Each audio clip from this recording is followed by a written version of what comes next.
كتاب الله وعترتي كتاب الله وعترتي أهل بيتي.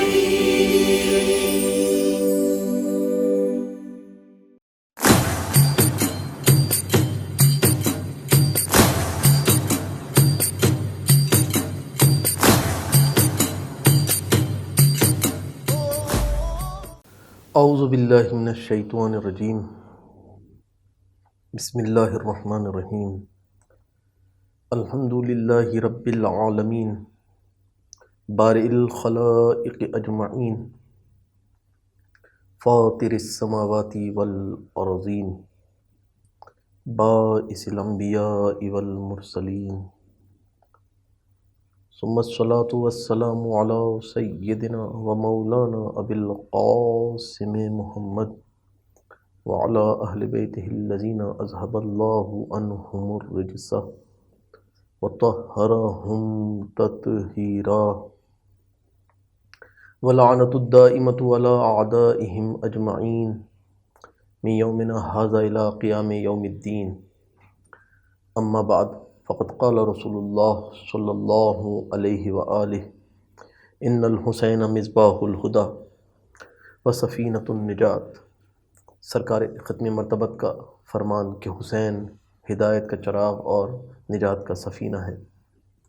تاریخ شہدائے کربلا کے حوالے سے گفتگو جاری،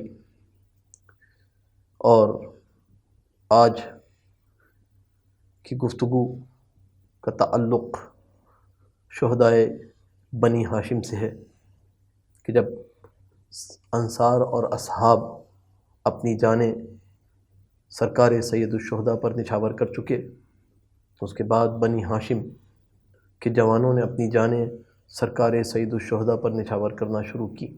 تاریخ بتاتی ہے کہ امام حسین کے 3 فرزند، مولا کائنات علی ابن ابی طالب کے 9 فرزند، اور امام حسن کے 3 فرزند، اور حضرت عقیل کے 5 فرزند، اور حضرت جعفر طیار کے 2 فرزند کربلا میں موجود تھے، جنہوں نے اپنی جانیں سرکار سید الشہداء پر نچھاور کی.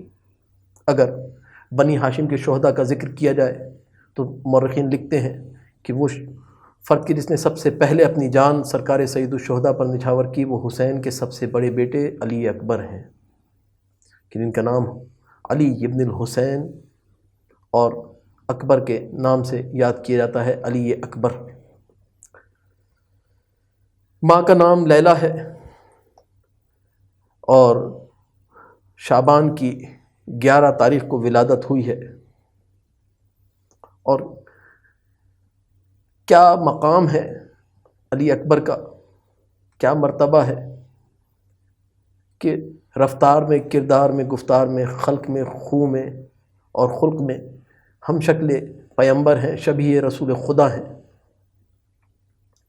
امام حسین کا یہ جملہ مشہور و معروف کہ جب کبھی بھی نانا کے چہرے کی زیارت کا دل میں شوق ہوتا تھا، اپنے بیٹے علی اکبر کی زیارت کر دیا کرتا تھا، کیونکہ میرا بیٹا علی اکبر ہم شکل پیمبر ہے، شبیہ پیمبر ہے. اور یہ فرزند بڑا عجیب فرزند تھا کہ جس سے امام حسین بہت محبت کرتے تھے، بہت زیادہ محبت کرتے تھے. کوئی بات اس کی رد نہیں کیا کرتے تھے، ان کی حضرت علی اکبر کی کوئی بات رد نہیں کیا کرتے تھے. کثیر بن شازان کہتے ہیں کہ میں مسجد میں موجود تھا کہ امام حسین تشریف فرما تھے، کہ ایک بار علی اکبر مسجد میں داخل ہوئے اور کہا، بابا میرا دل انگور کھانے کا کہہ رہا ہے. کثیر بن شازان کہتے ہیں کہ میں نے سوچا کہ انگور کا تو موسم نہیں ہے. اب امام حسین اپنے اس فرزند کو کیا جواب دیں گے؟ ایک بار حسین نے مسجد کے ستون کی طرف ہاتھ بڑھایا تھا، اور بڑھا کر انگور مسجد کے ستون سے کرامت کے ذریعے سے حاصل کیا اور اکبر کے سامنے پیش کر دیا. اور کیسے نہ کرتے حسین؟ کیا حسین صالح نبی سے کم ہیں؟ وہ کہ جو پہاڑ کے اندر سے ناقہ برآمد کر سکتے ہیں، حسین کیا مسجد کے ستون سے انگور برآمد نہیں کر سکتے؟ حسین نے اکبر کی محبت میں مسجد کے ستون سے انگور کو برآمد کیا. شازان بن کثیر بن شازان اس واقعے کو اپنی روایات کے اندر نقل کرتے ہیں.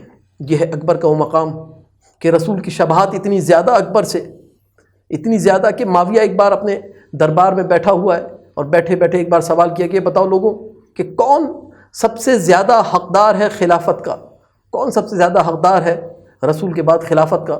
تو سب جو دربار میں موجود تھے، درباری، سب نے خوش آمدانہ لہجہ اپناتے ہوئے کہا معاویہ تجھ سے زیادہ کون سزاوار ہو سکتا ہے، تو سب سے زیادہ سزاوار ہے، تو سب سے زیادہ حقدار ہے کہ مسند خلافت پر بیٹھ۔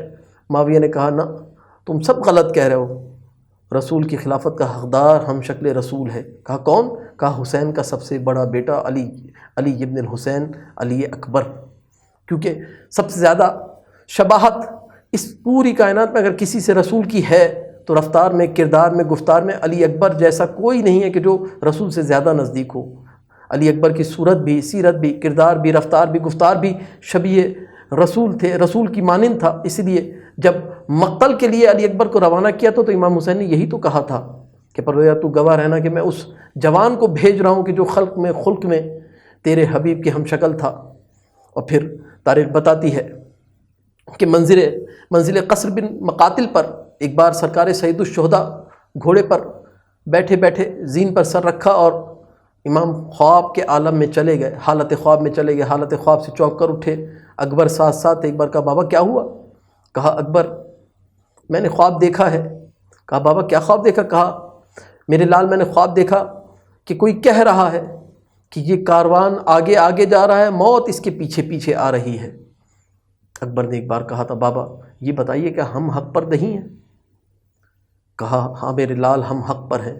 اور جب یہ سنا تو ایک بار اکبر نے سر اٹھا کے کہا تھا کہ بابا پھر کوئی پرواہ نہیں ہے، جب ہم حق پر ہیں تو موت ہم پر آ گرے یا ہم موت پر جا گرے۔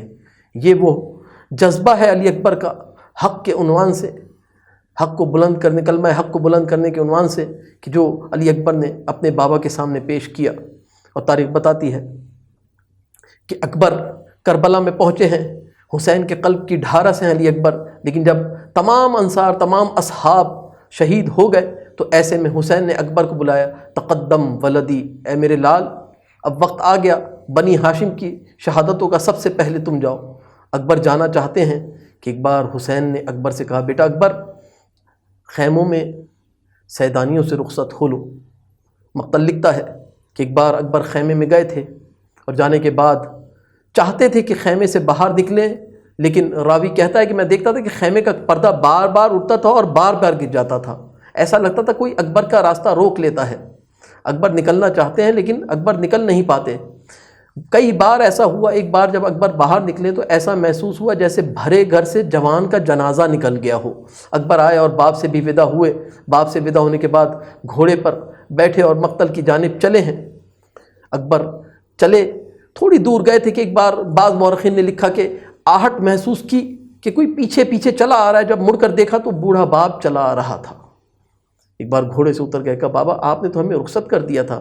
کہا ہاں اکبر ہم نے تمہیں رخصت کر دیا تھا، کاش تمہارا بھی کوئی تم جیسا بیٹا ہوتا، پھر پوچھتے کہ کس طرح سے جوان کو رخصت کیا جاتا ہے۔ جاؤ اکبر جاؤ۔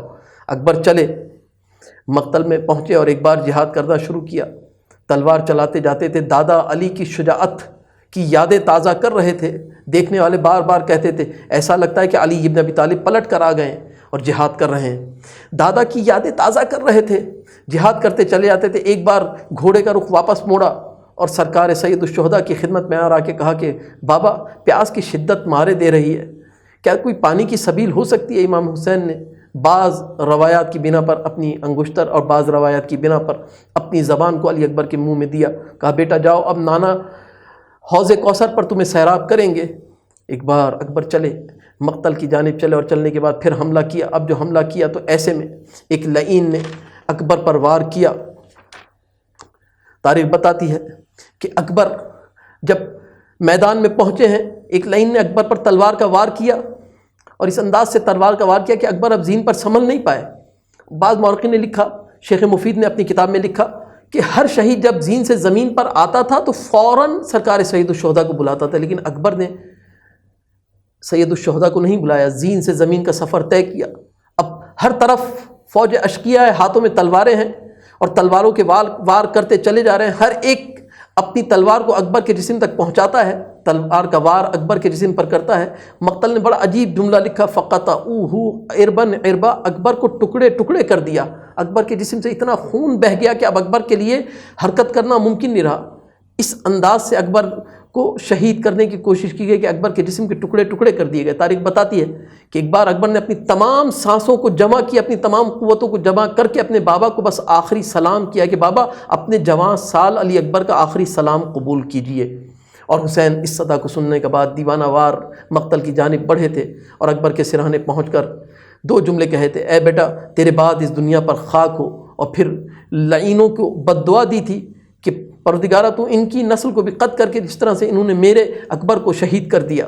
اور پھر وہ مرحلہ آیا تھا کہ اکبر کی لاش کو، اکبر کے جسد کو خیموں میں لانے کا مرحلہ۔ ایک بار سرکار سید الشہداء نے آواز دی تھی بنی ہاشم کے جوانوں کو، اے بنی ہاشم کے جوانوں آؤ اور اپنے بھائی کا لاشا لے جانے میں حسین کی مدد کرو۔ بنی ہاشم کے جوان آئے تھے اور اکبر کی لاش کو لے کر گئے تھے، اور اکبر کا کیا مقام ہے کہ اکبر پر سلام کیا گیا زیارت میں الگ سے بھی، اور سرکار سید الشہداء کے زیارت نامے میں بھی الگ سے اکبر کا تذکرہ، السلام علی علی ابن الحسین، اے علی ابن الحسین، اے اکبر ہمارا آپ پر سلام ہو۔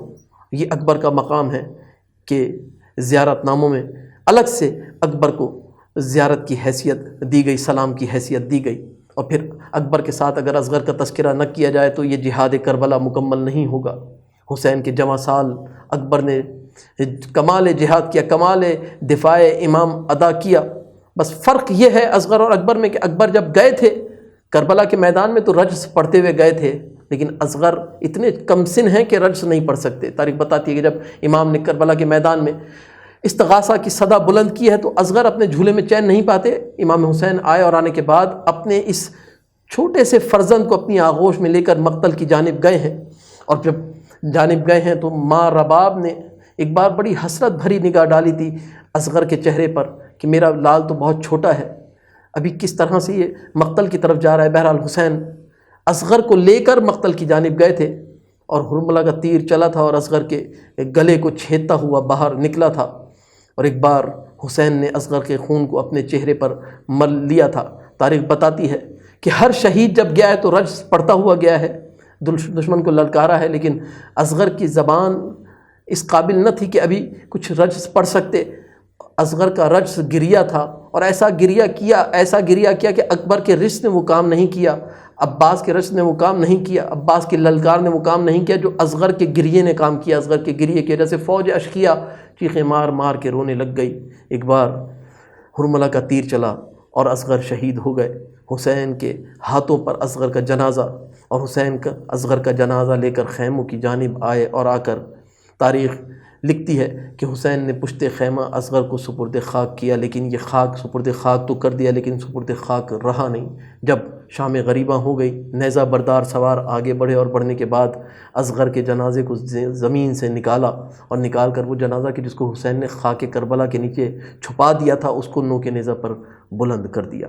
حسین کی دونوں قربانیاں قبول ہو گئیں، اور حسین نے بارگاہ پروردگار میں ہاتھ اٹھا کے کہا، پروردگارہ مجھے مشکلوں سے کوئی خوف نہیں ہے، کیونکہ میں دیکھ رہا ہوں کہ تو دیکھ رہا ہے، میں جانتا ہوں کہ تو دیکھنے والا ہے ہر مشکل پر، اور ہر مشکل پر اجر دینے والی تیری ذات ہے۔